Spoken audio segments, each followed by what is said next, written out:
तो guys last session में हम लोगों ने बात की थी हाइबरनेट में इंसर्शन की। ठीक है, हाइबरनेट में हम लोगों ने हाइबरनेट में हम लोगों ने डेटा को इंसर्ट कर लिया था। ठीक है, और डेटा को जो इंसर्ट किया था उसमें हम लोग जो तरीका इस्तेमाल कर रहे थे अभी हम लोग वो प्योर एक्सएमएल अप्रोच को फॉलो कर रहे थे। मतलब हमारे पास दो तरह की एक्सएमएल फाइल थी। एक हमारा डेटाबेस कॉन्फ़िगरेशन वाली persistence.xml, ठीक है, एंड दूसरी जो हमारे एंटिटी क्लास को डेटाबेस से मैप कर रही थी जो कि है orm.xml। कल किसी ने मुझसे डाउट पूछा था रिकॉर्डिंग स्टॉप करने के बाद कि orm ही नाम होना ज़रूरी है। नहीं भाई, orm नाम ज़रूरी नहीं, कोई भी नाम रख सकते हैं। दूसरा डाउट ये आया था, मैं सोचा कि रिकॉर्डिंग में भी इसको क्लियर कर दिया जाए। दूसरा डाउट ये आया था कि यहाँ पे जो आप लिख रहे हो ORM, यहाँ पे आप ORM, तो क्या ये फाइल का नाम ORM है इस वजह से? ऐसा नहीं है भाई, फाइल का नाम चाहे आपका कुछ भी हो, आपको इसके अंदर ORM ही लिखना है। ठीक है, तो ये फाइल का नाम नहीं, एक स्टैंडर्ड URL है। ठीक है, चलो ये दो चीज़ हो गई।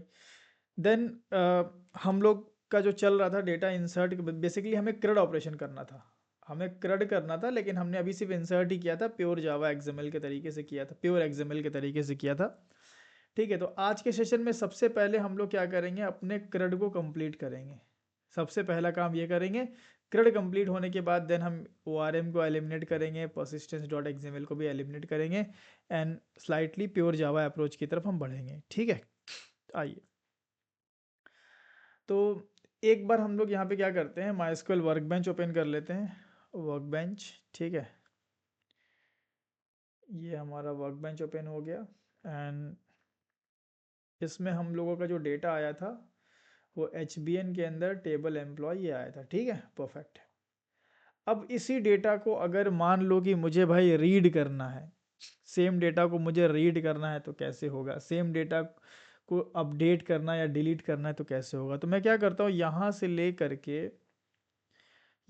लेकर के यहाँ तक का कोड मैं एक मेथड में डाल देता हूँ। ठीक है, ऑल्ट शिफ्ट M क्रिएट करके एंड मैं एक इंसर्ट नाम का मेथड ही बना लेता हूँ। ठीक है, तो मैंने क्या किया भाई, मैंने यहाँ पे एक एक काम करते हैं, कंट्रोल Z करते हैं, ये पूरा मैं एंटिटी मैनेजर से लेकर यहाँ तक सेलेक्ट करता हूँ एंड ऑल्ट शिफ्ट M दबा करके एक मेथड बना लेता हूँ इंसर्ट। तो इंसर्ट के अंदर हमने ये पूरा लॉजिक लिख दिया। ठीक है, हमारा डेटा चूंकि इंसर्ट हो चुका था तो मैं इंसर्ट के लॉजिक को कमेंट कर दे रहा हूँ। ठीक है, इंसर्ट हमारा हो चुका था। ये इंसर्ट के लिए एक हमने सेपरेट मेथड ही बना दिया जहाँ एंटिटी मैनेजर पास करके एंड बाकी पूरा कोड यहाँ पे पेस्ट कर दिया, कोई बड़ी बात नहीं इसमें। तो अब दूसरी चीज़ हमें ये देखना है कि भाई डेटा रीड कैसे होगा। आपने पढ़ा है SQL, आपने पढ़ा है JDBC। JDBC में डेटा रीड करना कितना मुश्किल काम था भाई। सेलेक्ट की क्वेरी फायर करो, डेटा मिलेगा रिजल्ट सेट में, फिर रिजल्ट सेट से निकालो तो पर्टिकुलर कॉलम का आपको डेटा पर्टिकुलर प्रिमिटिव्स में मिलेंगे, स्ट्रिंग में, इंट में, फ्लोट में, जो भी है। देन फिर उसको आप बाइंड करते थे। ठीक है, बहुत सारी चीज़ें थी वहाँ पे, लेकिन यहाँ पे चीज़ें कितनी आसान हो जाएंगी आप देखना। ध्यान रहे, अभी हम लोग सिंगल रो ऑपरेशन परफॉर्म कर रहे हैं, ये चीज़ भूल मत जाइएगा। अभी हम लोग सिंगल रो ऑपरेशन कर रहे हैं, सिंगल रो ऑपरेशन। इसका मतलब है कि एक ही डेटा रीड होगा, एक ही डेटा डिलीट होगा, एक ही अपडेट होगा एंड एक ही क्रिएट होगा, है ना। सिंगल सिंगल वाले पे काम अभी चल रहा है हम लोग का। तो अगर एक ही डेटा रीड होगा तो ये सब प्राइमरी की के बेस पे होगा। कैसे होगा, तो एंटिटी मैनेजर का एक मेथड हमें मिल जाता है, एंटिटी मैनेजर का एक मेथड मिल जाता है फाइंड। फाइंड के अंदर आपको क्या करना है, आपको ये बताना है कि भाई जो डेटा है वो किस टाइप का है, किसका डेटा है भाई, जो आप डेटा रीड कर रहे हो किसका है। मैं बोला एम्प्लॉय का डेटा है, तो आप यहाँ पे दे देंगे एम्प्लॉय डॉट क्लास। अच्छा, नंबर बताओ, प्राइमरी की बताओ भाई, प्राइमरी की बताओ, तो प्राइमरी की तो देखना पड़ेगा भाई, 11 है, तो यहाँ से हमने 11 डाल दिया एंड कुछ इस तरीके से आपका डेटा रीड होके मिल गया, ख़त्म। अब इस एक लाइन में इतना कुछ हो रहा है कि मैं आपको क्या बताऊं। बहुत कुछ हो रहा है, स्टेप बाय स्टेप आपको समझाते हैं क्या क्या हो रहा है। सबसे पहले एंटिटी मैनेजर फाइंड मेथड जब चलेगा तो सबसे पहले एक एसक्यूएल क्वेरी फॉर्म होगी। एक SQL query select query form होगी इंटरनली। हाइबरनेट आपके लिए एसक्यूएल क्वेरी लिखेगा।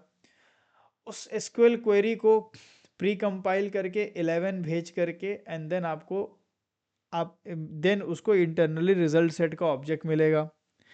रिजल्ट सेट का ऑब्जेक्ट मिलने के बाद हाइबरनेट रिजल्ट सेट से आपका डेटा निकालेगा। आपका डेटा निकालने के बाद एंटिटी हाइबरनेट क्या करेगा, आपके एंटिटी क्लास का ऑब्जेक्ट बनाएगा। एंड ऑब्जेक्ट बनाने के बाद आपके एंटिटी क्लास में आपका पूरा का पूरा डेटा बाइंड करके आपको आपका एम्प्लॉय ऑब्जेक्ट पकड़ा देगा। सोचो कितना काम किया ना उसने। अगर मैं यहाँ पे रन करता हूँ तो आप देखो मुझे सिंपल भाई डेटा मिल जाएगा। क्या नल मिल रहा है? नल मिल रहा है भाई साहब। नल क्यों मिल रहा है यार? डेटा मिलना चाहिए, यहाँ तो हमें नल मिल रहा है। तो देखना पड़ेगा। एक्चुअली नल इसलिए मिल रहा होगा क्योंकि हमने इसकी प्रॉपर्टी क्रिएट करके रखी थी। तो जब हमने अभी री रन किया तो क्या हो गया, टेबल डिलीट हो गया, है ना। तो मैं इसकी प्रॉपर्टी अपडेट कर दूं, अपडेट, या इसकी प्रॉपर्टी आप क्रिएट और ड्रॉप भी शायद होती है ना एक, कि क्रिएट हो और फिर मतलब स्टार्टिंग में क्रिएट हो जाए और जैसे ही आप एंटिटी मैनेजर को बंद करें ड्रॉप हो जाए। ठीक है, लेकिन मैं अभी अपडेट यस। कर रहा हूँ। अपडेट अगर कर दूं मैं इसको तो क्या होगा भाई, अब मेरा डेटा क्या होगा, मतलब मेरा टेबल बार बार डिलीट नहीं होगा ना, एक ही बार बनेगा फिर डिलीट नहीं होगा। तो मैं अगर अब रन करता हूँ इसको, अब इंसर्ट वाला कोड अनकमेंट कर लेते हैं, ठीक है, और ये वाला कमेंट कर लेते हैं अभी के लिए। पहले इंसर्ट कर लेते हैं फिर से। तो ये इंसर्ट हो गया डेटा हमारा, इंसर्ट हो गया। और अब आ जाते हैं हम यहाँ पे, इंसर्ट को कमेंट कर लेते हैं, इसको अनकमेंट कर लेते हैं एंड री रन करेंगे तो मेरा टेबल डिलीट नहीं होगा एंड डेटा मिल जाएगा। अब देखो डेटा यहाँ नहीं मिला, क्यों नहीं मिला समझो बात को, मैं बताता हूँ क्यों नहीं मिला। हमने आपको अभी भी क्या बताया कि हाइबरनेट इंटरनली हमारे लिए बहुत सारा काम करेगा, जैसे कि एसक्यूएल क्वेरी लिखना, डेटाबेस को हिट करना, डेटाबेस से डेटा निकालना, रिजल्ट सेट से डेटा को फेच आउट करना, एंड आपके एंटिटी क्लास का ऑब्जेक्ट बनाना। और एंटिटी क्लास का जब हाइबरनेट ऑब्जेक्ट बनाएगी, जब हाइबरनेट एंटिटी क्लास का ऑब्जेक्ट बना रहा होगा तो हाइबरनेट यूज करेगा कंस्ट्रक्टर। जाहिर सी बात है, ऑब्जेक्ट बनाने के लिए कंस्ट्रक्टर का कॉल होना ज़रूरी है। तो सवाल है कि हाइबरनेट किस तरीके से ऑब्जेक्ट बनाएगा, पैरामीटराइज्ड वे से या ज़ीरो पैरामीटराइज्ड वे से। तो आंसर इज़ कि हाइबरनेट आपके एंटिटी क्लास का ऑब्जेक्ट जब बनाएगा तो वो कुछ ऐसे बनाएगा, कुछ ऐसे, न्यू एम्प्लॉई। इसका मतलब ज़ीरो पैरामीटराइज कंस्ट्रक्टर होना आपके पास कंपलसरी है, जो कि हमने नहीं बनाया था इसलिए एरर आ रहा था। पैरामीटराइज कंस्ट्रक्टर होता है तो भाई डिफ़ॉल्ट कंस्ट्रक्टर तो बनता नहीं है, इसलिए हमें ज़ीरो पैरामीटराइज कंस्ट्रक्टर बनाना पड़ेगा। एंड ये हमने बनाया है फॉर हाइबरनेट, फॉर हाइबरनेट। ठीक है, तो हाइबरनेट इस कंस्ट्रक्टर का इस्तेमाल करके ऑब्जेक्ट बनाएगा एंड देन हमारा डेटा सेट होकर के हमें मिल जाएगा। जी कहिए। सर, जब जेडीबीसी में हम जो है, अगर जहाँ पर हमने एम्प्लॉय डॉट क्लास पास किया है ना, हम्म तो हमारे पास एम्प्लॉय का एक होना चाहिए क्लास।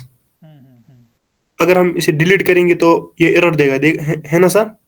हाँ बिल्कुल, इस ये मतलब मेथड ओवरलोडिंग है ना, ओवरलोडेड मेथड है। कई तरह के मेथड आपको यहाँ मिलेंगे फाइंड में, तो बिल्कुल एरर मिलेगा, लगाना पड़ेगा आपको।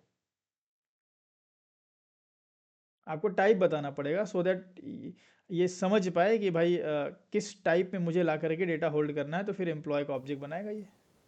अगर हमें टेबल का डाटा डायरेक्ट रीड करना हो, कोई टेबल का डाटा हम कर सकते हैं किसी तरह से? ये डायरेक्ट रीड इसके करना बगैर मतलब डायरेक्ट ही तो रीड हो रहा है, 11 डालें डेटा मिल गया।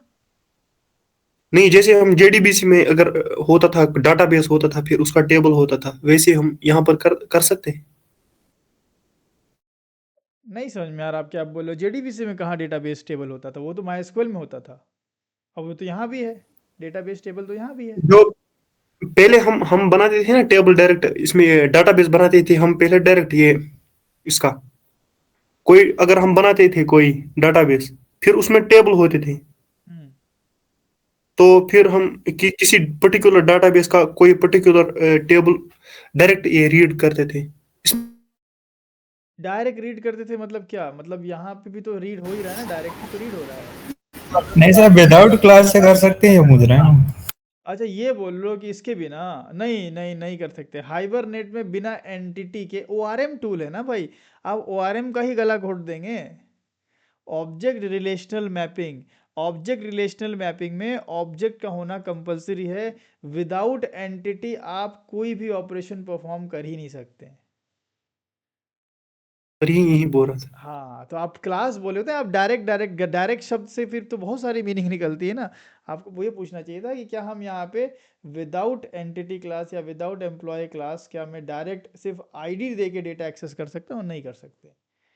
आपको यहाँ पे मतलब कहीं ना कहीं आपको आपके पास एंटिटी क्लास होनी ही चाहिए, 100% श्योर है एंटिटी होनी ही चाहिए। विदाउट एंटिटी नहीं कर सकते। ये ओआरएम के लिए, ओआरएम टूल्स के लिए एंटिटी का होना कंपलसरी है ये।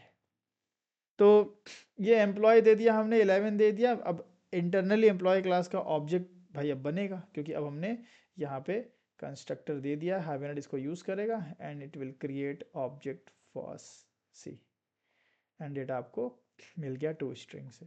देखो कितना आसान हो गया ना, कितना सिंपल हो गया। तो इस तरीके से हाइबरनेट ने हमारे लिए बहुत सारा काम किया एंड काम आसान हो गया। चलो और इसको भी हम डालते हैं एक मेथड में, ऑल्ट शिफ्ट एम, इसको रख देते हैं हम लोग रीड में, एंड रीड को कमेंट, रीड करके हमने देख लिया तो इसको कमेंट कर लेते हैं। आप चाहो तो स्विच केस बना करके अलग अलग केस पे अलग अलग चला सकते हो, ठीक है। अब हमें अपडेट करना है भाई। मान लो कि मेरे पास जो एग्जिस्टिंग डेटा है, इसकी सैलरी मुझे 1000 से 2000 करनी है, तो कैसे होगी? तरीका बहुत आसान है। अपडेट करने के लिए सबसे पहले आप ये चेक करेंगे कि क्या जो डेटा आप अपडेट करना चाहते हैं ये एग्जिस्ट करता है कि नहीं करता है। तो सबसे पहले फाइंड ही करने वाले हैं आप एंटिटी मैनेजर से सबसे पहले फाइंड कर लीजिए। आपने फाइंड किया एम्प्लॉय में, अगर एम्प्लॉय ऑब्जेक्ट आ गया तो ठीक है, इसका मतलब डेटा है। इसका मतलब मैं ऐसे कर दूं, अगर एम्प्लॉय में नॉट नल है, अगर एम्प्लॉय में नल नहीं है, इसका मतलब कि 11 नंबर हमें मिल गया। अब 11 नंबर में आप क्या करेंगे, 11 नंबर में अब आप अपडेट का ऑपरेशन परफॉर्म करेंगे। अपडेट करने के लिए आप क्या करेंगे, सबसे पहले आपका जो, आप लोकल डेटाबेस लेवल पे नहीं, लोकल लेवल पे आपके पास जो एंटिटी है, पहले उस एंटिटी को अपडेट कर दीजिए सेटर के थ्रू से। सेट सैलरी, सैलरी सेटर नहीं बनाया था क्या यार? अच्छा सेट ई सैलरी है, सेट ई सैलरी, और ये हमने 2000 कर दी। अब हमने अपने एम्प्लॉय ऑब्जेक्ट को अपडेट कर दिया, मतलब जो 11 नंबर का ऑब्जेक्ट हमें मिला था, जिसमें 11 जिसमें जो आईडी थी वो जिसमें जो सैलरी थी वो 1000 थी, उस 1000 सैलरी को हमने अपडेट कर दिया। लेकिन ये डेटाबेस में अपडेट नहीं हुआ। अब मुझे ये अपडेटेड ऑब्जेक्ट को क्या करना पड़ेगा, वापस से ORM टूल की मदद से डेटाबेस में हिट करना पड़ेगा। तो उसके लिए क्या करेंगे, एंटिटी मैनेजर का एक सिंपल मेथड मिल जाएगा। एंटिटी मैनेजर, एंटिटी मैनेजर, ये आ जाओ भाई, डॉट मर्ज, और मर्ज में आप सीधे अपने अपडेटेड एम्प्लॉय को डाल दीजिए एंड काम खत्म, डेटा अपडेट हो जाएगा। तो ये इतना सा सिंपल सा भाई देखो अप्रोच है, तो बहुत इजी हो चुकी है सारी चीज़ें अपडेटेड।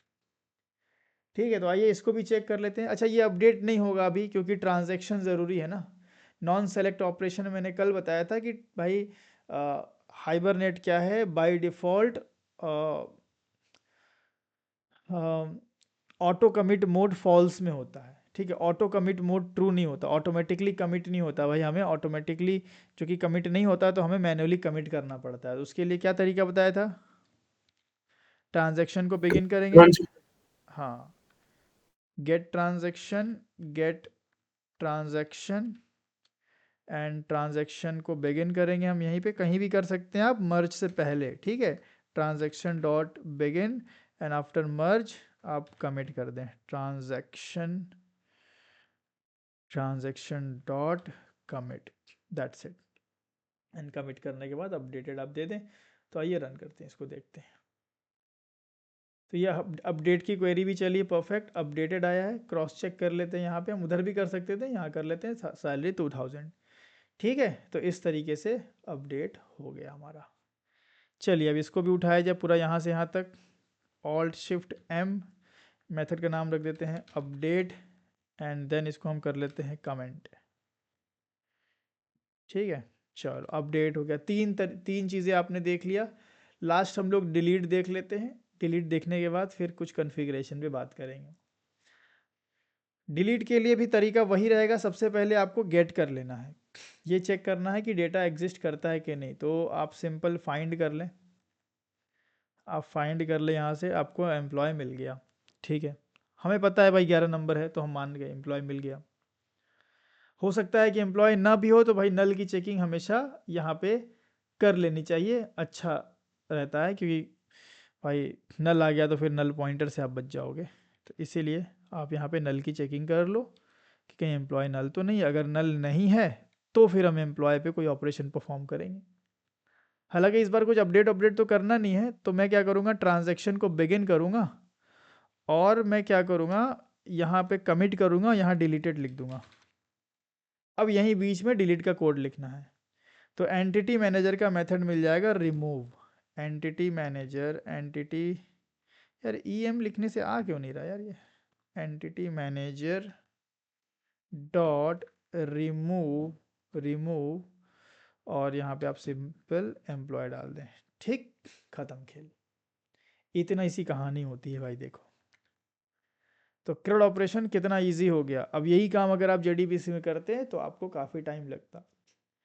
अच्छा, CRUD ऑपरेशन करने के लिए हम लोगों ने कितनी लाइन लिखी, मान लो ये 10 से शुरू है मान लो, तो ये गया है 64 तक, मतलब 50 लाइन करीब है ना, 50-55 लाइन। बीच में ब्लैंक लाइन्स भी है ना, मल्टीपल ब्लैंक लाइन्स भी। हाँ वो तो मान लीजिए कि थोड़ा बहुत घटा दिया जाए, चलो 10 लाइन घटा देते हैं, 40 लाइन है ना, मतलब 40-45 लाइन लिखनी पड़ रही है हमें CRUD ऑपरेशन परफॉर्म करने के लिए। आप जब स्प्रिंग बूट में डेटा JPA पढ़ोगे ना, तो इतना काम करने के लिए आपको लिखना पड़ेगा एक लाइन, ओनली 1 लाइन। एक लाइन में सब काम हो जाएगा पूरा, इंसर्ट अपडेट डिलीट डिलीट। सब, कुछ लिखना ही नहीं है, सब बने बनाए मेथड कॉल करना है बस। सिर्फ मेथड कॉलिंग को भी जोड़ोगे ना तो शायद 4-5 लाइन आएगी। बहुत इजी कर दिया गया है। लेकिन वो चीज़ें समझ में तब आएंगी जब आपको ये सब चीज़ें पता होगा, क्योंकि spring boot internally hibernate JP को ही यूज़ करता है। Spring boot internally entity manager factory entity manager को ही यूज़ करता है। ठीक है, तो इसका नॉलेज होना बहुत ज़रूरी है। तो इसलिए ये सारी चीज़ें बताई जा रही हैं आपको। एंड बहुत सारे ऐसे एप्लीकेशन भी मिल जाएंगे जहाँ पे हाइबरनेट, पूरा हाइबरनेट कोड यूज़ किया गया होगा पूरा इस तरीके से, तो वो सब भी आप कोड समझ पाओगे। ठीक है, तो चलिए इसको भी यहाँ से यहाँ तक उठा लेते हैं हम, ऑल्ट शिफ्ट M, एंड इसको डिलीट में रख देते हैं। ठीक है, एंड काम हमारा ख़त्म हो गया भाई, डेटा हमारा डिलीट हो गया होगा ना। किया था, चलाया था कि नहीं हमने, अच्छा चलाया नहीं था इसको अभी तक, इसको चलाया नहीं था क्या, चलो चला लेते हैं। तो डिलीट में डिलीटेड को चलाया नहीं था शायद, और देखते चला के। तो ये डिलीट की क्वेरी चली, डिलीटेड, एंड यहाँ पे डेटा गायब। ठीक है, परफेक्ट। अब ये आपने CRUD ऑपरेशन देख लिया हाइबरनेट JPA के अंदर सिंगल रो ऑपरेशन में। ठीक है, सिंगल रो ऑपरेशन में जो हम लोगों ने अभी भी देखा, वो देखा प्योर जावा अप्रोच से, सॉरी प्योर XML अप्रोच से। जो हम लोगों ने अप्रोच यूज़ किया है वो है प्योरली XML कॉन्फ़िगरेशन। ठीक है, XML कॉन्फ़िगरेशन। अब हम लोग क्या करते हैं, हम लोग हाइब्रिड पे स्विच करते हैं। हाइब्रिड पे हम लोग स्विच करेंगे। हाइब्रिड मतलब यहाँ पे XML भी रहेगा प्लस एनोटेशंस भी रहेंगे। ठीक है, अब इसमें हम क्या करने वाले हैं, ध्यान दीजिएगा। हम जो डेटाबेस कॉन्फ़िगरेशन है persistent.xml, अपनी persistence.xml, इसको हम नहीं छेड़ने वाले। हम डेटाबेस की जो सेटिंग्स है वो XML में ही रखेंगे, लेकिन मैपिंग विदाउट XML करने वाले। जी कोई सवाल है आप लोग का? सर इसके लिए दूसरा कोड बनाइए ना। दूसरा कोड बना दें? चलो दूसरा हाँ कोड सर, हाँ बनाते सर। हैं, कोई हाँ दिक्कत नहीं। सर। कॉपी पेस्ट -4, लो भैया बन गया। ठीक है, तो ये हमारे पास है, ठीक है। एंड मेटा इनफ में ORM और परसिस्टेंस है। तो हम क्या करने वाले हैं, जो कि ये तो हम XML में ही रखने वाले हैं, बट ORM.XML को एलिमिनेट करने वाले हैं टोटली। तो चलो डिलीट मारे हैं सीधा, इतना सोचना क्या है। डिलीट क्यों नहीं हो रहा यार, ये सीधे क्लिक करो एंड डिलीट मार दो। अब मेरे पास कोई भी ORM.XML नहीं है। हालांकि मैपिंग करने के लिए ज़्यादातर एनोटेशन अप्रोच ही यूज़ होता है ज़्यादातर, अगर देखा जाए तो बाकी अगर वन प्लेस मैपिंग करनी है भाई, उसको सेंट्रलाइज करना है, तो एक्सएमएल के साथ आप जा सकते हैं बिल्कुल। तो अब मैपिंग कैसे की जाएगी भाई? जब जब हमने किया भाई एंटिटी मैनेजर फैक्ट्री, और मैंने उसको अपने परसिस्टेंस यूनिट का नाम दिया, वो आया मेटा INF के अंदर परसिस्टेंस डॉट XML में mycon1 के पास गया, एंड mycon1 के पास मैपिंग फाइल अब मौजूद है नहीं है, इसको हटा लिया जाए अब सीधे प्यार से। तो मैपिंग फाइल मौजूद ही नहीं है, तो फिर इसका रह के क्या फ़ायदा? अब जो मैपिंग फाइल है, ठीक है, वो हमारे पास नहीं है, तो हम मैपिंग करें कहाँ? तो अब हम जो मैपिंग करने वाले हैं, वो हम सेम जिसकी मैपिंग कर रहे हैं उसी एंटिटी में ही मैपिंग कर देंगे। यहीं के यहीं सीधे सीधे यहीं पे मैपिंग कर दी जाएगी। इसका मतलब कि जब जब मेरा हाइबरनेट अपनी persistence डॉट XML को रीड करेगा, तो इसको हम यहाँ बता देंगे कि भाई मैपिंग अब ORM में नहीं है, ORM डॉट XML में नहीं है, अब मैपिंग कहाँ है? मैपिंग तुम्हारी एक क्लास में है। तो क्लास टैग कौन से क्लास में है मैपिंग? एम्प्लॉय में। कॉम डॉट मेनैप डॉट एंटिटी, नाम सही होना चाहिए, डॉट एम्प्लॉय, कुछ इस तरीके से आपने। तो अब हाइबरनेट क्या करेगा, बोलेगा अच्छा भाई साहब यहाँ पे है मैपिंग, तो तुरंत जाएगा इस क्लास के अंदर एंड ये देखेगा कि भाई मैपिंग क्या क्या है, किसका किस में क्या ले जाना है, वो सारी चीज़ें देखेगा। तो अपनी एंटिटी क्लास को अगर आपको मतलब अपनी एंटिटी क्लास में अगर आपको मैपिंग करनी है, तो सबसे पहला जो एनोटेशन लगता है वो लगता है @entity। एंटिटी जैसे ही आपने इसके अंदर @entity लगाया, हाइबरनेट समझ जाएगा कि ओके, इट मीन्स कि ये मेरा क्लास का नेम जो है, मुझे इसी नाम के टेबल में डेटा इंसर्ट करना है। सीधा समझ जाएगा, इसी नाम के टेबल में डेटा इंसर्ट करना है। लेकिन आप बताइए, हमारे केस में टेबल नाम हमारे एंटिटी नाम से सेम था या अलग था? डिफरेंट था। डिफरेंट था, एक्स एम्प्लॉय था। Ex employ. एक्स एम्प्लॉय था। तो आप यहाँ पे एक एनोटेशन लगा सकते हैं, जैसे वहाँ पे हम कॉलम लगा देते हैं, यहाँ एनोटेशन लगा देंगे, जो कि ये भी ऑप्शनल होगा, ये ज़रूरी नहीं है। ये तभी आप लगाएंगे जब नाम अलग होगा, जैसे हमने जानबूझ के नाम अलग रखा था, एक्स एम्प्लॉय। तो ये ऑप्शनल है ना, मैं लिख देता हूँ यहाँ पे ऑप्शनल। अच्छा, तो ये पता चल गया हाइबरनेट को, अच्छा ये मेरी एंटिटी क्लास है, अच्छा इस एंटिटी क्लास का डेटा मुझे ले जाना है एक्स एम्प्लॉय टेबल में, ओके। अच्छा, अब प्राइमरी की कौन सी है? तो प्राइमरी के लिए वहाँ आईडी टैग लगता था, यहाँ आईडी एनोटेशन लग जाएगा। सीधा आईडी एनोटेशन आप लगा दें, एंड आईडी एनोटेशन लगाने के बाद अब आईडी एनोटेशन आपने यहाँ लगा दिया, तो बाकी में आपको कोई एनोटेशन लगाने की ज़रूरत नहीं है। वहाँ कैसे होता था, वहाँ पे आईडी होता था और बेसिक होता था ना। मैं आपको दिखा दूँ, यहाँ पे कुछ ऐसा होता था, एक हमारा आईडी है और एक बेसिक है, ठीक है।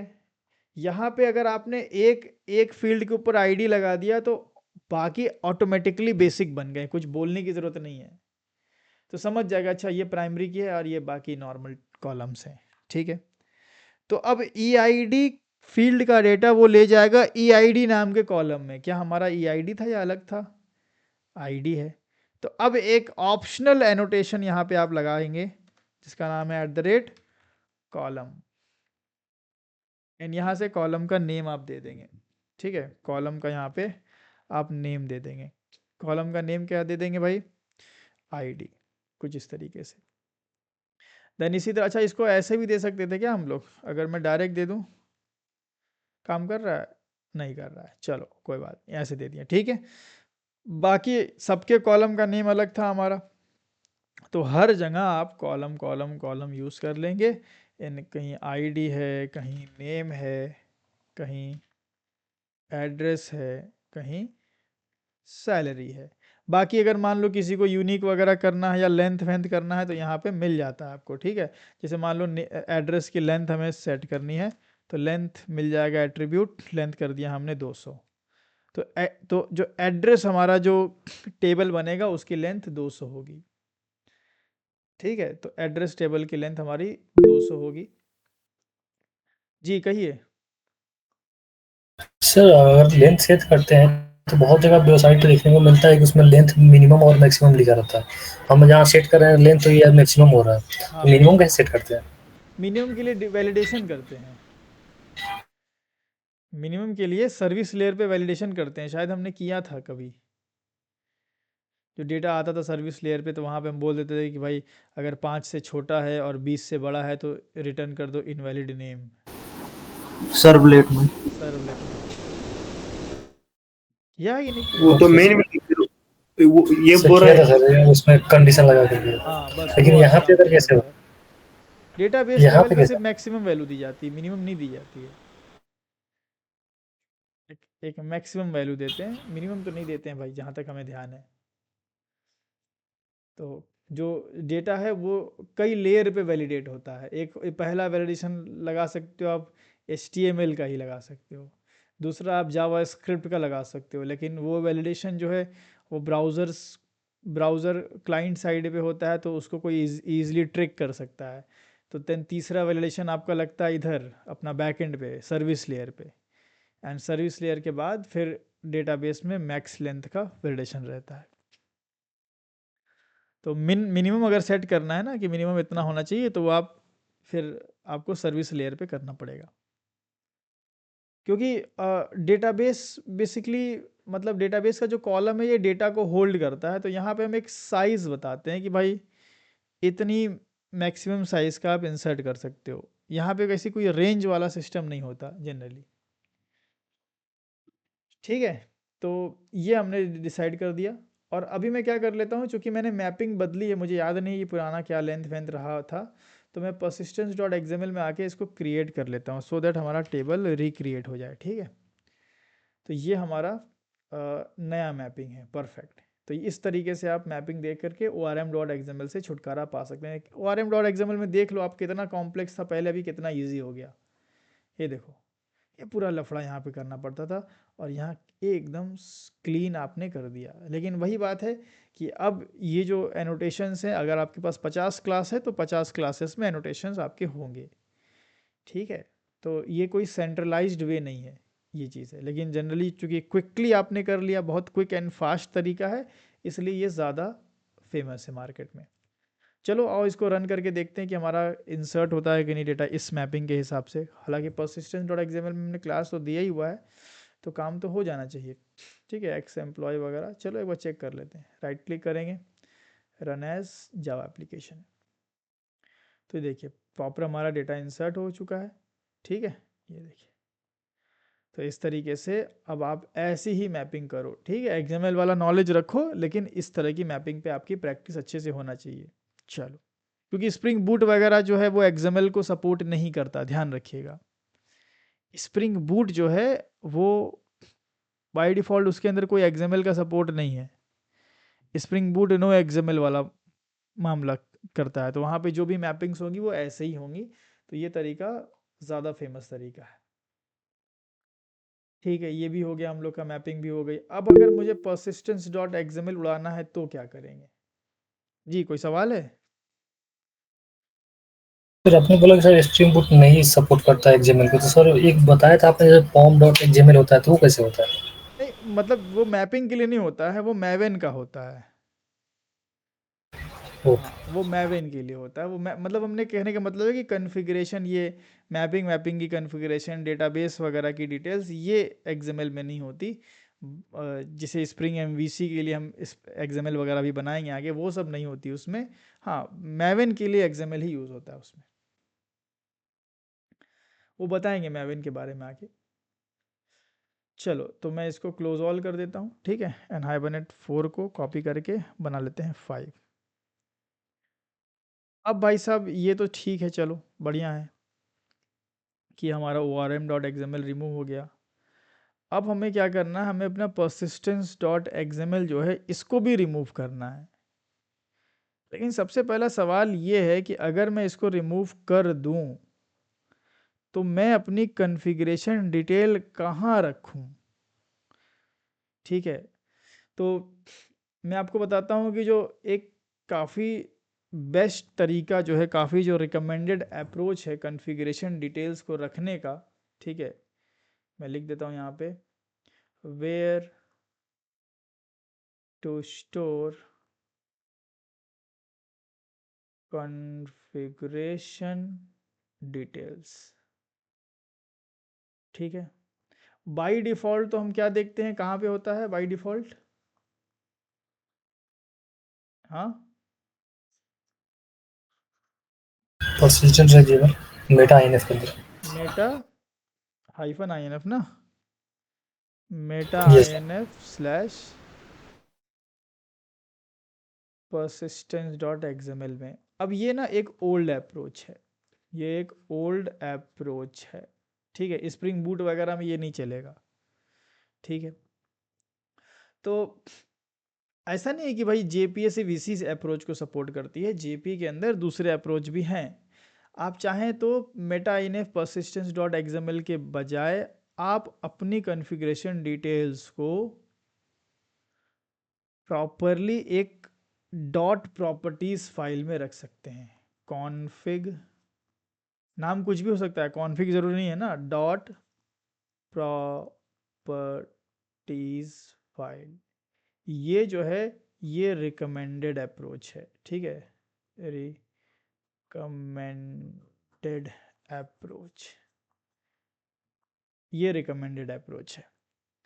डॉट प्रॉपर्टीज में क्या होता है, अब देखो परसिस्टेंस, इसके बहुत सारे बेनिफिट हैं, इसके बहुत सारे बेनिफिट है। सबसे पहला बेनिफिट क्या है डॉट प्रॉपर्टीज का, persistence.xml में जब हमें कॉन्फ़िगरेशन डिटेल अगर रखनी है तो सबसे पहले हमें टैग्स चाहिए, हमें टैग्स का नॉलेज चाहिए, टैग्स एंड एट्रीब्यूट्स हमें चाहिए ही चाहिए, है ना। आपने देखा होगा कि भाई टैग्स एट्रीब्यूट्स हम यूज़ कर रहे हैं, प्लस ऊपर मेटा डेटा भी, हमें स्कीमा वगैरह भी चाहिए, स्कीमा लगाना पड़ेगा, फिर टैग्स लगाना पड़ेगा, परसिस्टेंस यूनिट लगाओगे, ठीक है, तब जाके फिर अंदर प्रॉपर्टीज टैग लगाओगे, तब जाके आप अपनी वैल्यूज़ को रख पाओगे। मतलब वैल्यू को डालने से पहले बहुत सारी फॉर्मेलिटी है जो करनी पड़ती थी।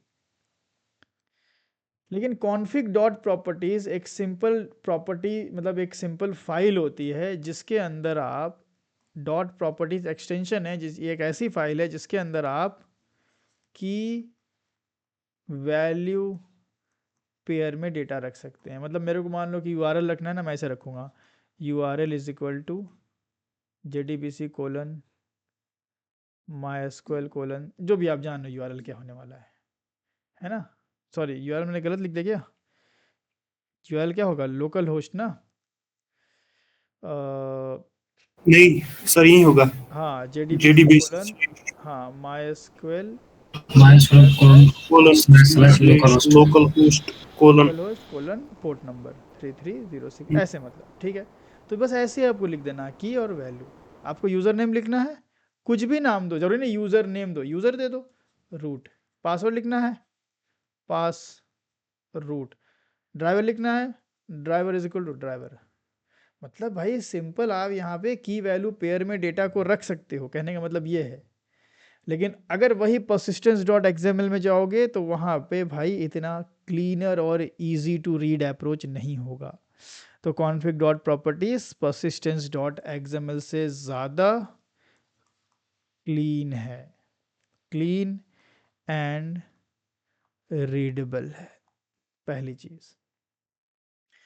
डॉट प्रॉपर्टीज में की वैल्यू पेयर में चूंकि डेटा रख रहे हो, ठीक है, XML को आप रिमूव कर रहे हो, तो स्प्रिंग बूट का सपोर्ट है, डॉट प्रॉपर्टीज़ जो है स्प्रिंग बूट में सपोर्टेड है, ठीक है। तो स्प्रिंग बूट का आपको सपोर्ट मिल जाएगा, स्प्रिंग बूट का आपको यहाँ पे सपोर्ट भी मिलेगा। अगर आप persistence डॉट एक्सएमएल में डेटा रखे हो तो ये स्प्रिंग बूट में नहीं चलेगा, लेकिन config डॉट प्रॉपर्टीज अगर आप यूज़ कर रहे हो तो ये स्प्रिंग बूट में चल जाएगा। तीसरा, config डॉट प्रॉपर्टीज को कहीं भी रख सकते हो, एक्सटर्नलाइज कर सकते हो, एक्सटर्नलाइज कर सकते हो। और ये persistence डॉट एक्सएमएल वो मेटा INF में भी होना चाहिए। और persistence डॉट एक्सएमएल जो है वो हाइबरनेट ही रीड करेगा, है ना, अपने हिसाब से। लेकिन config डॉट प्रॉपर्टीज आपने फाइल आईओ पढ़ा है, file input output, file IO की मदद से जहां चाहे वहां इस फाइल को आप लोड कर सकते हो, जहां चाहे वहां। तो यहां पे एक्सटर्नलाइज भी होगा और फ्लेक्सिबल भी होगा, फ्लेक्सिबल भी होगा। तो फ्लेक्सिबिलिटी मिलेगी, एक्सटर्नलाइज आप अपनी कॉन्फ़िगरेशंस को रख सकते हैं। तो ये सारे बेनिफिट हैं। persistence डॉट एक्सएमएल आगे चल के आप डेव टूल पढ़ेंगे एक, जो आपके प्रोजेक्ट को रीलोड करता है।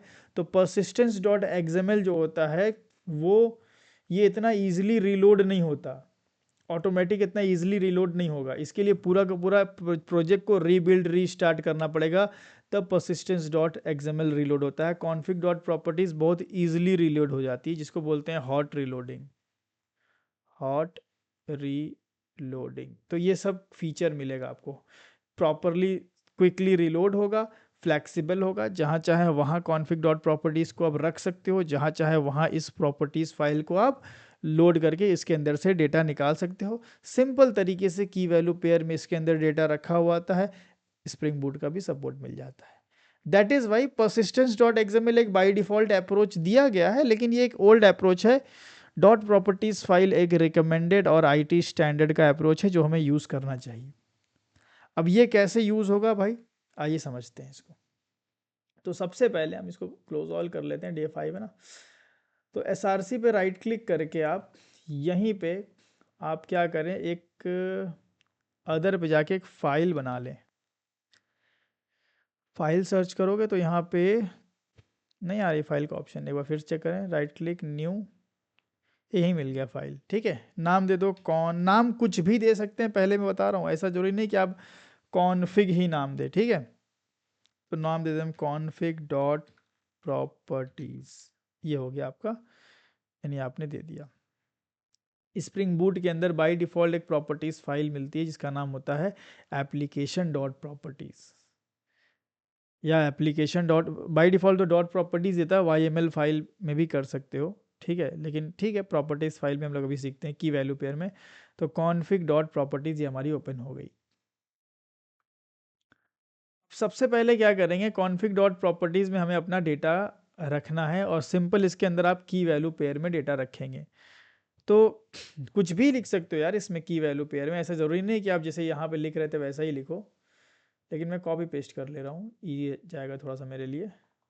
अब जैसे कि यहाँ पे की का नाम javax dot persistence dot jdbc dot url, अरे भाई इतना लंबा लिखने की ज़रूरत नहीं है, यहाँ पे इतना लंबा लिखने की ज़रूरत नहीं है, लेकिन चलो ठीक है, सेम कॉपी पेस्ट कर लेते हैं। आज रीडेबिलिटी के लिए तो ठीक है, कोई दिक्कत नहीं है, इसमें कोई ख़राबी नहीं है। तो HBN तक, यहाँ से यहाँ तक कॉपी कर लो, ये देखो ये हो गया हमारा URL, ये URL हो गया। यहाँ पे आप चाहे तो सिर्फ URL भी लिख सकते हैं, सिर्फ URL भी आप लिख सकते हैं, कोई दिक्कत की बात नहीं है। देन यहाँ पे javax jdbc यूज़र ये उठाएं, मतलब देखो डॉट प्रॉपर्टीज़ का ना, डॉट प्रॉपर्टीज़ जो फाइल है इसका कोई रूल नहीं है कि आप इसमें ऐसा ही लिखेंगे, ये सिर्फ की वैल्यू पेयर को जानता है। जहां आपने इक्वल टू लगाया उससे पहले का की बन जाएगा, उसके बाद का वैल्यू बन जाएगा। तो ये की वैल्यू पेयर में बस आप इसमें डाल देंगे, इसमें कोई एरर नहीं आने वाला। और यहाँ पे भाई आपका ये हो गया रूट, ठीक है, 2 हो गया। देन तीसरे पे आते हैं, सिर्फ गलत हो गया। कुछ गलत लग रहा है ना, हाँ यार हाँ, गड़बड़ वो कर दिया। फर्स्ट लाइन javax करके होगा। हाँ ये होगा, अभी सही है ना, हाँ यूज़र रूट, वही हम कह रहे थे कुछ गड़बड़ लग रही है। And persistence dot JDBC password. यार मैटर क्या है ना कि ये कॉपी किया हमने, आज है हम फुल नींद में, लिटरली बता रहे हैं, तो थोड़ा सा ना हम भी इधर उधर काम कर ही दे रहे हैं आज। तो ये हो गया हमारा रूट एंड ये हो गया हमारा ड्राइवर। यस, नींद मेरी सही से हुई नहीं आज। चलो सिंपल है, की वैल्यू पेयर, कोई दिक्कत यहाँ पे? और भी चीज़ें उठा लिया जाए, और भी चीज़ें उठा लो भाई, ये सब प्रॉपर्टीज़ भी उठा लो। चलो ये प्रॉपर्टीज़ भी उठा लिया जाए। यहाँ पे ये कौन सी प्रॉपर्टी उठाया हमने? Enter JDBC dot driver, enter, paste. यार सही से कॉपी नहीं हो रहा यार ये, चलो बारी बारी ही कर लेते हैं। ये हो गया एंड देन यहाँ पे आएंगे, क्रिएट कर लिया हमने इसको, ठीक है, ये हो गया। देन यहाँ पे एक शो एसक्यूएल छोड़ दे रहे हैं, डायलेक्ट सीधे कर लेते हैं, ठीक है। एसक्यूएल देख के क्या करोगे, एक फॉर्मेट एसक्यूएल भी आता है, आप चाहो तो एसक्यूएल को फॉर्मेटेड वे में देख सकते हो, लेकिन ठीक है, आपको अगर देखने का मन है तो आप देख लीजिएगा, ठीक है। तो ये सारा हमने कर दिया। अब आपकी कॉन्फ़िगरेशन डिटेल कोई XML में नहीं है, so now I can delete my XML file from, in fact मैं पूरा मेटा INF ही डिलीट कर देता हूँ, चलो ख़त्म। अब मेरे पास सिर्फ भाई 2 क्लास है और एक डॉट प्रॉपर्टीज़ फाइल है। अब इस डॉट प्रॉपर्टीज़ फाइल से किस तरीके से भाई हम डेटा को लोड करेंगे, वो बहुत आसान है, उसमें कुछ नहीं भाई, उसके n नंबर ऑफ अप्रोचेस हैं, कई तरीके से आप इस चीज़ को परफॉर्म कर सकते हो। जी कहिए। सर ये बोल रहे थे कि वहाँ पे बस जो आप persistent डॉट JDBC जो वाला था उसको हम लोग बस URL और यूजर करके उसमें साइन कर सकते हैं डेटा को, मतलब जो लिंक था रूट या JDBC कोलोन MySQL ये वाला जो कि पूरा लिखना पड़ेगा जावा एक्स persistence। यस इसमें सर। हमने बोला था, कहाँ थे आप, हमने बोला था कि खाली URL भी लिख सकते हैं। अच्छा ठीक है सर, हाँ तो वही तो लिख। इसमें कोई दिक्कत नहीं है। अगर डॉट प्रॉपर्टीज़ का कोई ऐसा कानून नहीं है कि भाई आप ऐसे ही लिखो, आप उसको कैसे भी लिख सकते हो, उसमें कोई दिक्कत की बात नहीं है।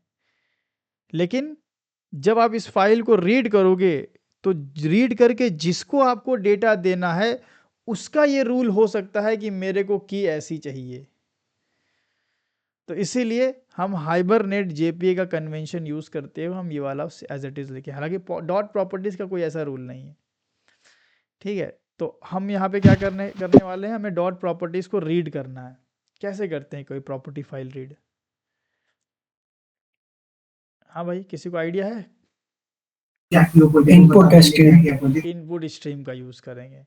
तो सबसे पहले हम क्या करते हैं, प्रॉपर्टीज़ एक हमें क्लास मिल जाती है जावा यूटिल पैकेज में, पहले उसका ऑब्जेक्ट बना लें, ठीक है। ये प्रॉपर्टीज़, क्योंकि इसी की मदद से हम क्या करेंगे, अपनी प्रॉपर्टीज़ को लोड करेंगे। देखो कैसे, या चलो छोड़ो इसको, हटाओ, कंफ्यूज कर रहा हूँ मैं आपको फालतू का। ईजी करने के लिए मैं क्या कर सकता हूँ, इसको इनपुट स्ट्रीम के लिए मैं क्या करूँगा, launch dot get dot class, and इसमें मुझे मिल जाएगा loader, get class loader, and class loader में मुझे मिल जाएगा गेट रिसोर्स एज स्ट्रीम। और ये जो है हमारा मेथड, देखो क्लास लोडर आप किसी भी क्लास डॉट क्लास फाइल से निकाल सकते हो, मैंने लॉन्च से निकाल लिया।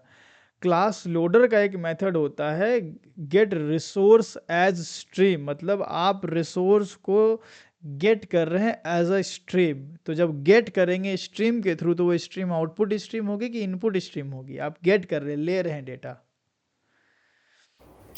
इनपुट स्ट्रीम होगी, डेटा इन हो रहा है ना। आउटपुट तब होता है जब आपके पास से जाता है, यहाँ गेट कर रहे हैं। तो ये आप SRC के अंदर जो भी आप फाइल का नाम है, आप सीधे आप इसको दे देंगे यहाँ पे, ठीक है। यार क्या हो रहा है, सीधे आप इसको दे देंगे डबल कोट में config डॉट प्रॉपर्टीज, ये आपने दे दिया।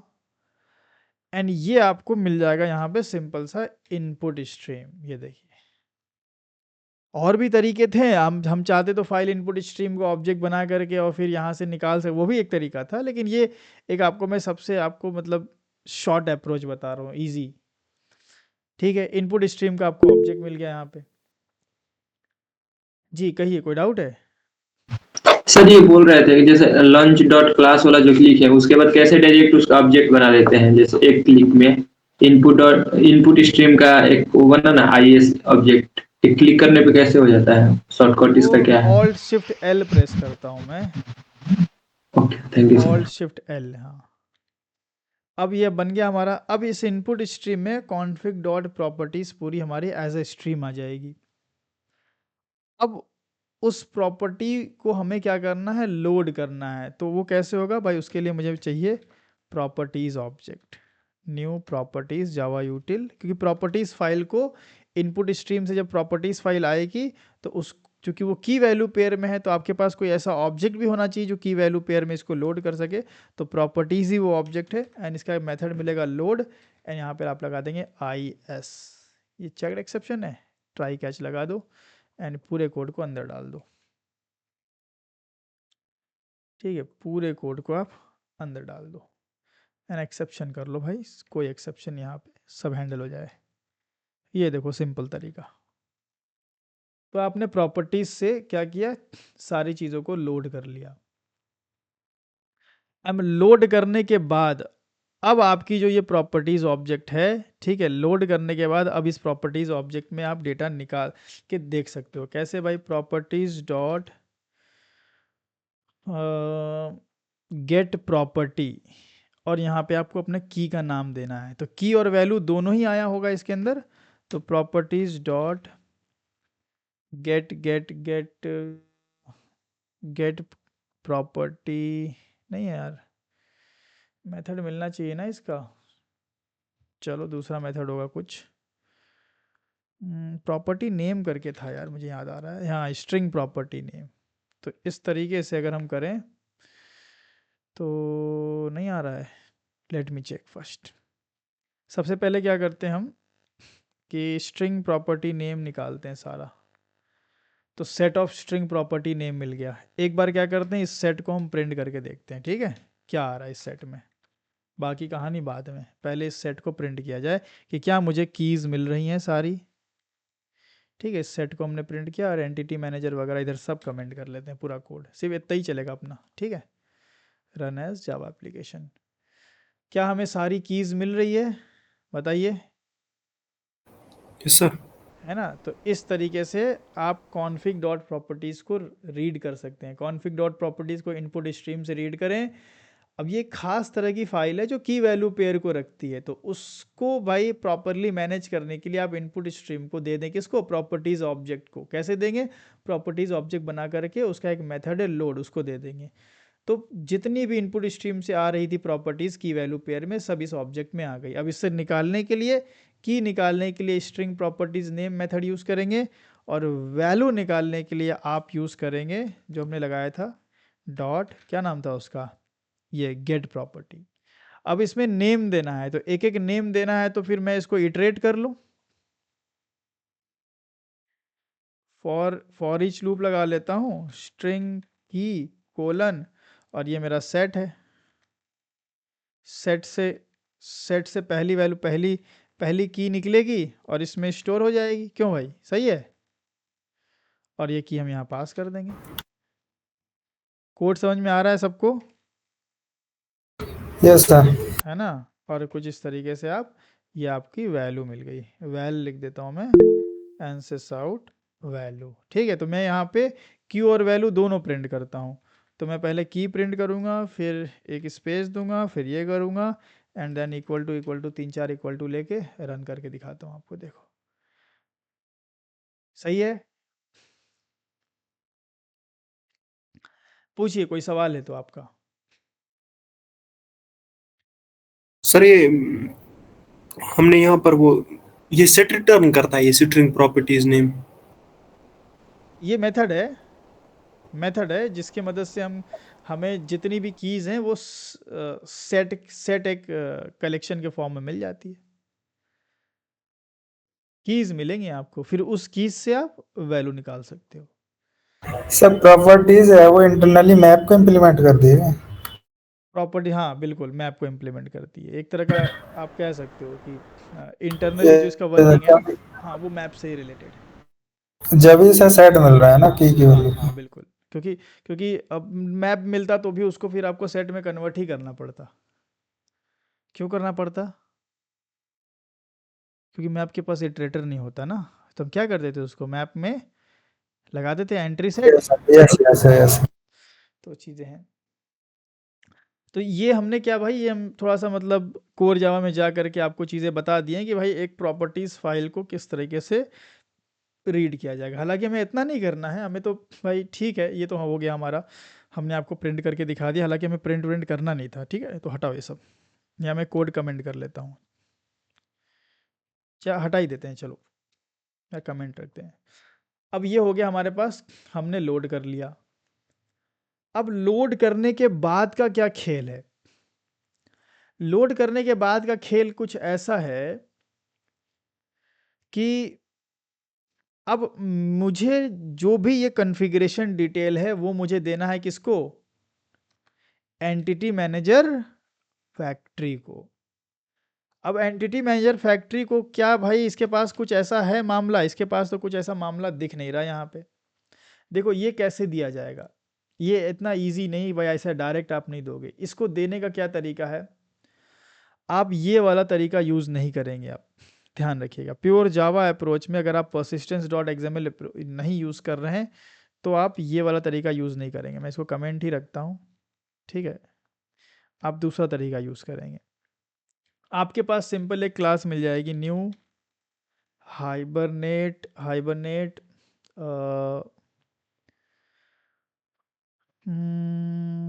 परसिस्टेंस प्रोवाइडर है ना, हाँ हाइबरनेट परसिस्टेंस प्रोवाइडर नाम की आपको क्लास मिल जाएगी। आप इसका सिंपल ऑब्जेक्ट बना लें।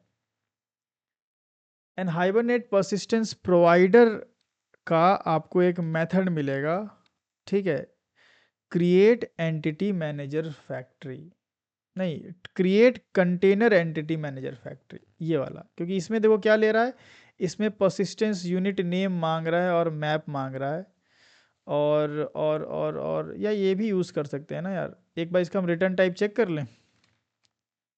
एंटिटी मैनेजर मिल रहा है, ठीक है, एंटिटी मैनेजर फैक्ट्री मिल रहा है। चलो मैं इसको यूज़ कर लेता हूँ। तो create entity manager factory hibernate persistence provider का, ठीक है, एक मेथड है क्रिएट एंटिटी मैनेजर फैक्ट्री। मुझे भाई एंटिटी मैनेजर फैक्ट्री चाहिए, तो हमने ये यूज़ कर लिया। एंड इसमें दो चीज़ें मांग रहा है भाई, इसमें क्या क्या मांग रहा है ज़रा देखो ध्यान से। एक मांग रहा है परसिस्टेंस यूनिट नेम और दूसरा मैप, दो चीज़ें मांग रहा है। तो परसिस्टेंस यूनिट नेम आपने से कुछ एक रख दो, जैसे लिख दो माई कॉन, ठीक है। और दूसरा आपको यार, लेकिन इससे काम नहीं होगा यार, हमें लगता है परसिस्टेंस यूनिट नेम देने का मतलब तो ये हो गया कि आपके पास फिर क्या होना चाहिए, माय कॉन। नहीं नहीं, मेटा है। हाँ XML फाइल। हाँ एक्सएमएल फाइल होनी चाहिए ना। एक बार रन करके देखें, एक्सएमएल मांग रहा है, ये देखो कुड नॉट फाइंड एनी, ये खोज रहा है जाके। तो ये तरीका नहीं चलेगा भाई, ये तरीका नहीं चलेगा। तो इसका मतलब ये देखो मतलब ये लॉजिक की बात है ना कि भाई परसिस्टेंस यूनिट नेम मांग रहा है, इसका मतलब कि कहीं ना कहीं वो मेटा इनफ के अंदर जा करके ये परसिस्टेंस यूनिट को सर्च करेगा।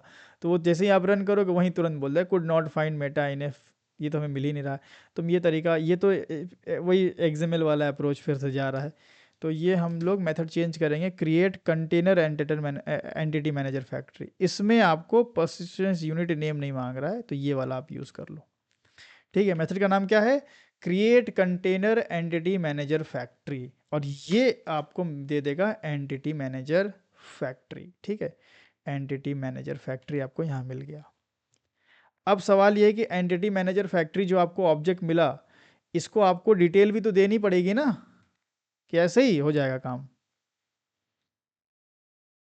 भाई डिटेल तो देंगे ना हम अपने, किसकी detail? Yes sir. Yes sir. हाँ सारी डिटेल हमें देनी पड़ेगी भाई साहब, पूरी फुल डिटेल देनी पड़ेगी।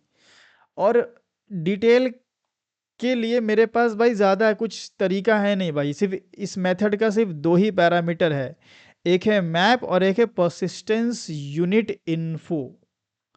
तो परसिस्टेंस यूनिट इन्फो की बात हम करेंगे, ठीक है। पहले हम क्या करते हैं, मैप के फॉर्म में अपनी पूरी कॉन्फ़िगरेशन डिटेल्स प्रोवाइड कर देते हैं मैप के फॉर्म में, जो कि हमारे पास यहाँ पे किस फॉर्म में है, अभी हमारे पास प्रॉपर्टीज़ ऑब्जेक्ट के फॉर्म में है मेरा डेटा, हमें इसको एक मैप के फॉर्म में देना है। तो सिंपल है, क्या किया जाए बताइए, मैप बना ले, एक ऑब्जेक्ट बना लेते हैं, क्या क्या दिक्कत है भाई, मैप में क्या है, एक हैश मैप क्रिएट कर दो, लिंक्ड हैश मैप वगैरह जो मन है, एंड टाइप इसका क्या है, की भी स्ट्रिंग में है, वैल्यू भी स्ट्रिंग में है, स्ट्रिंग स्ट्रिंग। क्यों मैं मैप में कन्वर्ट कर रहा हूँ, क्योंकि ये मेथड मैप ही चाहिए इसको। अब भाई ये तो भाई इंटरनल मेथड है, हम इसको जाके बदल थोड़ी देंगे, तो जैसा मांग रहा है भाई वैसा मामला रेडी करो फिर आप। तो ये आपका हैश मैप रेडी हो गया। अब हैश मैप में इसमें से सारी वैल्यूज़ की वैल्यू पेयर इसमें ट्रांसफ़र मार दो, इजी है। तो उसके लिए आप क्या कर सकते हो, मैं मैनुअल पूरा तरीका कर रहा हूँ, ठीक है। इसके लिए क्या कर सकते हो, प्रॉपर्टीज से डेटा डायरेक्ट निकाल लो, या मैं काम करूँ उसी सेट वाला तरीका यूज़ कर लेता हूँ। अगर मैं ऐसा करूँ कि प्रॉपर्टीज़ का, ध्यान समझना, अगर मैं प्रॉपर्टीज़ का मेथड चलाऊँ गेट, क्या नाम था यार उसका, नेम आ रहा था ना हम लोग को, स्ट्रिंग प्रॉपर्टी नेम, तो इसका रिटर्न टाइप क्या था, सेट ऑफ स्ट्रिंग। तो अगर मैं इसको फॉर ईच लूप में डाल दूं तो ऑटोमेटिकली उस सेट में से मुझे की निकल के आ जाएगी, समझते हैं यस सर। भाई। मैं इसको अलग से लिखूं, सेट में डालूं, फिर सेट को इटरेट करूं, चलो वैसे ही कर लेते हैं, अगर किसी को दिक्कत हो रही तो फिर क्यों दिक्कत पैदा ही करना। चलो ये हो गया, सेट ऑफ डेटा मिल गया हमें। अब उस डेटा में से हम क्या कर सकते हैं, एक एक की निकाल सकते हैं, अभी आपको समझ में आ रहा होगा। डेटा से पहली की मिली, ठीक है, पहली की मिल गई हमें। अब इसमें से वैल्यू निकालना है हमें, ठीक है। पहले तो हम क्या करें, मेरा मैप बनाया हमने ऊपर, तो मैं क्या करता हूँ, इस मैप में इस की को डाल देता हूँ, map dot put hash map, sorry hash map dot put, और मैंने की डाल दिया, और की वैल्यू भी डालना है। तो की वैल्यू कैसे मिलेगी, प्रॉपर्टीज से। हाँ, प्रॉपर्टीज डॉट गेट प्रॉपर्टी और की पास करो, बस खत्म। इसके बाद अगर आपको संतुष्टि करना है तो एक बार अपना मैप प्रिंट करके देख लीजिए, और ये सब अभी कमेंट करके रखिए, ठीक है। अपना मैप प्रिंट करके देख लीजिए हैश मैप, ठीक है। आपके हैश मैप में अगर सारी की वैल्यू पेयर आ गई है तो उस उठा के पटक दीजिएगा उसके पास, काम खत्म हो जाएगा, है ना। ये देखिए DDL ऑटो की प्रॉपर्टी क्रिएट है, URL की भी प्रॉपर्टी प्रॉपर आई है, रूट भी आया है, सब आया है ना, की वैल्यू पेयर में आ गया। अब चूंकि की वैल्यू पेयर में मेरे पास माल रेडी है, तो बस इसको अब एक्सपोर्ट कर दिया जाए। तो चलो भाई, अब मैं क्या करूँगा, अब मैं बोलूँगा एंटिटी मैनेजर फैक्ट्री, ले भाई तू अपना मैप पकड़। अच्छा एक काम करते हैं, इसको हम क्या करते हैं, मैप में होल्ड कर देते हैं, ठीक है, इन इम्पोर्ट जावा यूटिल, एंड इसको just make it map only, ठीक है। और यहाँ पे हमने इसको मैप दे दिया, तो आधा तो खुश हो गया, ये नहीं खुश हुआ, रो रहा है, क्यों भाई। अच्छा ये ट्राई के अंदर बना है ना, चलो कोई बात नहीं, पूरा कोड डाल देते ट्राई के अंदर, ठीक है, काम खत्म, ठीक है, आधी परेशानी खत्म अपनी, यस सर। है ना। हमें भाई उसको किसी भी हालत में भाई मैप में सारा डेटा रख के देना था, हमने दे दिया। अब दूसरी चीज वो क्या एक्सपेक्ट कर रहा है, दूसरी चीज वो एक्सपेक्ट कर रहा है, क्या कर रहा था भाई, परसिस्टेंस यूनिट इन्फो। मैं आपको फिर से दिखा देता हूँ, परसिस्टेंस यूनिट इन्फो, और ये परसिस्टेंस यूनिट इन्फो एक क्लास है। इसका मतलब मुझे परसिस्टेंस यूनिट इन्फो यहाँ पे परसिस्टेंस यूनिट इन्फो टाइप का ऑब्जेक्ट मुझे यहाँ पे पास करना पड़ेगा। क्यों, सवाल है, ऐसा क्यों करना पड़ रहा है, देखो आप थोड़ा दिमाग लगाओ, खुद ही समझ में आएगा आपको। जब हम लोग XML वाला अप्रोच यूज़ करते थे तो हम यहाँ पे क्या दे दिया करते थे, खाली सिर्फ हम दे दिया करते थे अपने परसिस्टेंस यूनिट का नाम, और जब वो जाता था persistence.xml में तो यहाँ पे उसको सारी जानकारी मिलती थी ना कि भाई मतलब जो कॉन्फ़िगरेशन थी, कॉन्फ़िगरेशन में सारी जानकारी मिलती थी कि भाई हम कौन सी एंटिटी यूज़ करने वाले हैं, ठीक है, पर्सिस्टेंस यूनिट का नाम क्या है, हम कौन सी एंटिटी यूज़ करने वाले हैं, सारी जानकारी यहाँ पे एक्चुअली हुआ करती थी। लेकिन अभी हम XML नहीं दे रहे हैं, हम इसको क्या दे रहे हैं, अभी तक हमने इसको क्या प्रोवाइड किया है बताइए, अभी तक हमने अपने ये एंटिटी मैनेजर को क्या प्रोवाइड किया है, डीबी कॉन्फ़िगरेशन। डेटाबेस की कॉन्फ़िगरेशन। क्या डेटाबेस की कॉन्फ़िगरेशन से एंटिटी मैनेजर फैक्ट्री को ये समझ में आया कि मुझे किस क्लास को मैप करना है, कौन सी क्लास को देख करके टेबल बनाना है? नहीं सर। ना, मैपिंग है, नो डाउट यहाँ मैपिंग है, लेकिन कॉन्फ़िगरेशन को बताना पड़ेगा भाई। वहाँ पे हम, यहाँ भी तो मैपिंग थी, मैपिंग तो यहाँ भी थी, लेकिन फिर भी हम persistent.xml में बताते थे ना कि ये वाली क्लास में मैपिंग हुई है। अगर क्लास में नहीं होती थी तो यहाँ पे हम मैपिंग फाइल देते थे orm.xml, हम बताते थे ना कि मैपिंग कहाँ हुई है। उसी तरह जब हम persistence.xml को भगा चुके हैं टोटली, तो अब हम कैसे बताएं कि भाई मैपिंग किसकी करनी है ना, अपनी क्लास का नाम कैसे दें, क्योंकि हमारे हाइबरनेट 5 में भी भाई लॉन्च है, एम्प्लॉय है, ठीक है, कॉन्फ़िग प्रॉपर्टीज़ है, 3 चीज़ें हैं। हमने अपने एंटिटी मैनेजर फैक्ट्री को सिर्फ कॉन्फ़िग प्रॉपर्टीज़ की डिटेल दी है in the form of map. हमने उसको ये नहीं बताया कि भाई पर्सिस्टेंस यूनिट का नाम क्या है मेरे, एक प्रॉपर नाम होना चाहिए भाई। अगर आप कुछ कोई कॉन्फ़िगरेशन डिटेल पास करो तो एक नाम होना चाहिए। साथ में हमने ये नहीं बताया कि भाई साहब हमें कौन सी क्लास में जाकर के मैपिंग चेक करनी है। तो वो सारी जानकारी हमें अब XML के फॉर्म में नहीं देनी है, हमें पर्सिस्टेंस यूनिट इन्फो के फॉर्म में देनी है। बात समझ में आ रही है ना आप लोग को? क्लियर है सर। क्लियर है? Yes sir. तो मुझे क्या करना पड़ेगा, पर्सिस्टेंस यूनिट इन्फो टाइप की एक क्लास बनानी पड़ेगी। आओ बना लेते हैं, कहाँ पे, एंटिटी में सही नहीं रहेगा, मेन ऐप में बना लेते हैं। तो एक क्लास बना लो, नाम रख दो persistence unit info IMPL। Implementation दे देना क्योंकि हम उसको एक्सटेंड्स करने वाले हैं, ठीक है, एक्सटेंड्स करेंगे किसको, पर्सिस्टेंस यूनिट इन्फो। नहीं मिल रहा यार, ये तो कमाल हो गया यार। पर्सिस्टेंस यूनिट इन्फो नहीं मिलेगा तो काम कैसे होगा हमारा, मिलना तो चाहिए था भाई साहब। यूनिट इन्फो डिस्क्रिप्टर है इसके पास, सिर्फ इन्फो नहीं है, कोई जार मिसिंग तो नहीं है। पर्सिस्टेंस सर इम्प्लीमेंट्स कर रहे हैं ना। हाँ यार, सॉरी यार, इंटरफेस है, सॉरी, बहुत सही आपने बोल दिया, नहीं तो अभी वहाँ तक क्लिक होने पता नहीं कितना टाइम लग जाता। ठीक है, ये एक्चुअली एक इंटरफेस है, ठीक है, तो पर्सिस्टेंस यूनिट इन्फो मिल जाए, करेक्ट। तो ऐसे ऐसे भाई जगह दिया करो कभी कभी, है ना, ऐसे सही रहता है, टाइम बच जाता है अपना। घूम फिर के तो आते हैं इस पे, लेकिन टाइम लगता है। ऐड अनइम्प्लीमेंटेड मेथड किया, चट से अपने पास बहुत सारे मेथड आ गए।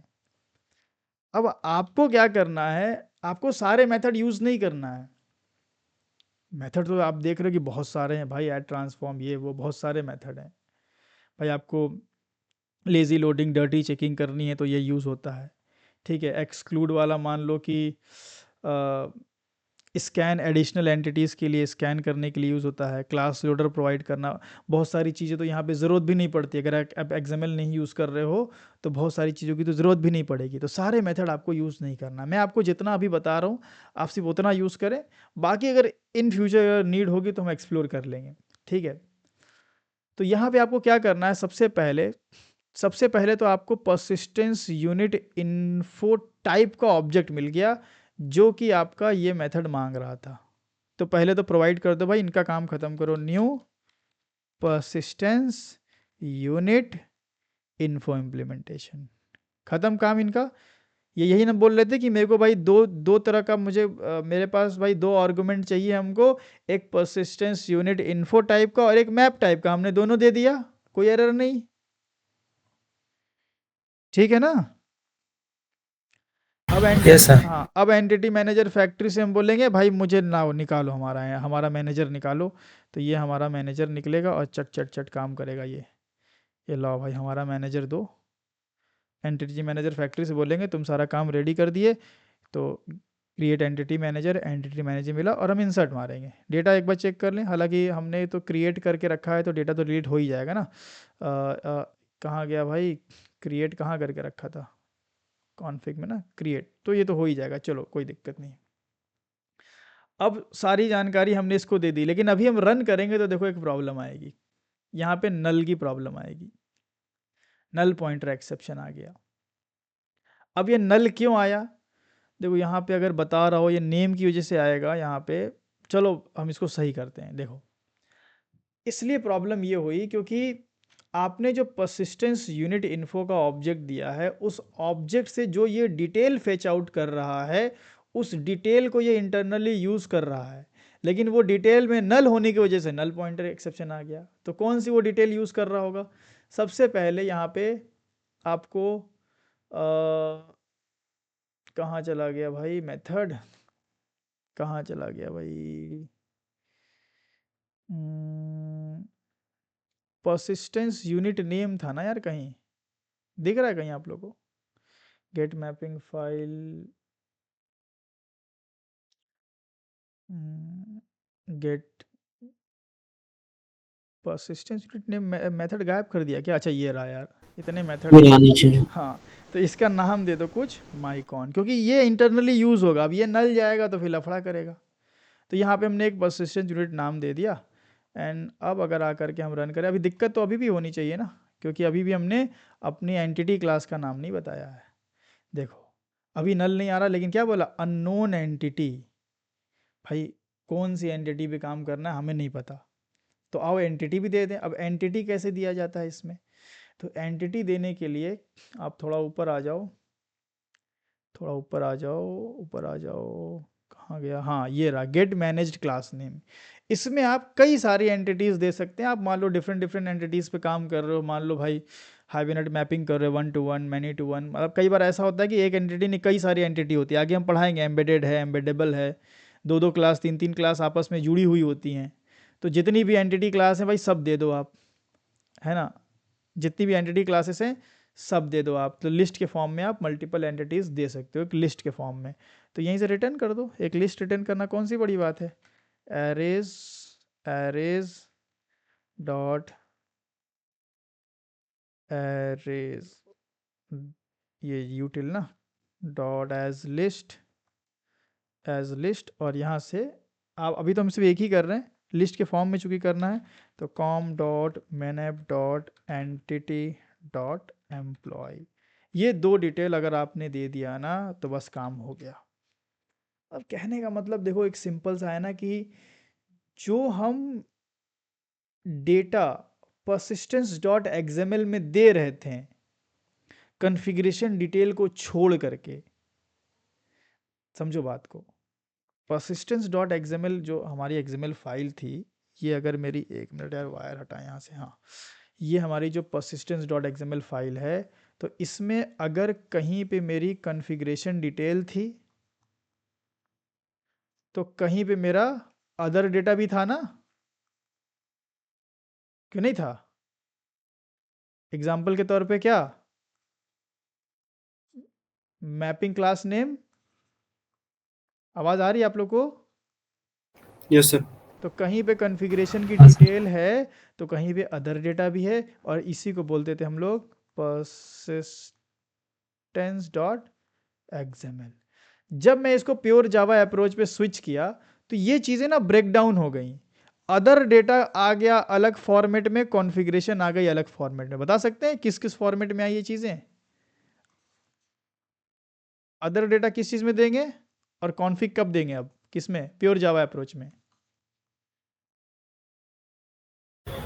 उसका एक अलग डेटा बना, कॉन्फ़िग के लिए अलग डेटा बना। हाँ, कॉन्फ़िग के लिए तो हम बना देंगे डॉट प्रॉपर्टीज, जिसको हम लोड मार लेंगे और मैप के फॉर्मेट में दे देंगे, खत्म।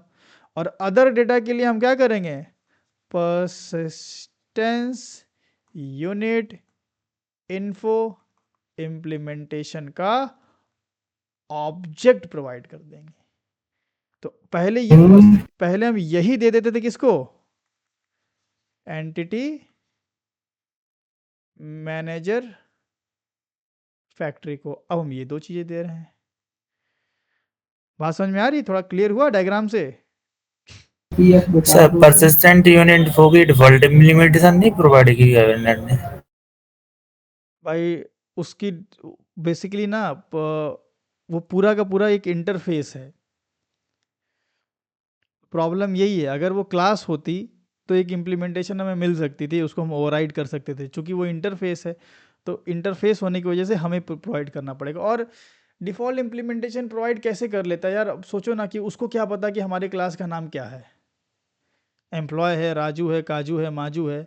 अगर डिफ़ॉल्ट इम्प्लीमेंटेशन देता तो मेरी मैपिंग फाइल क्लास का नाम क्या देता? वो वो हम सेट कर देते ना, वो ऑप्शन देता। हाँ तो दिया ना, नल नल दिया ना फिर वो उसमें इतने मेथड है सर। वो सारे, क्योंकि वो सारे मतलब एक तरह से वो जो मेथड है वो भाई एक प्रोग्रामर को ही डिसाइड करना है कि कौन कब क्या यूज़ करना है। वो डिफ़ॉल्ट इम्प्लीमेंटेशन देने लायक चीज़ नहीं है। वो कॉन्फ़िग का नाम डिफ़ॉल्ट क्या देता वो भाई अपने से, इसलिए हमने दे दिया भाई माइकॉन 1 माइकॉन 2।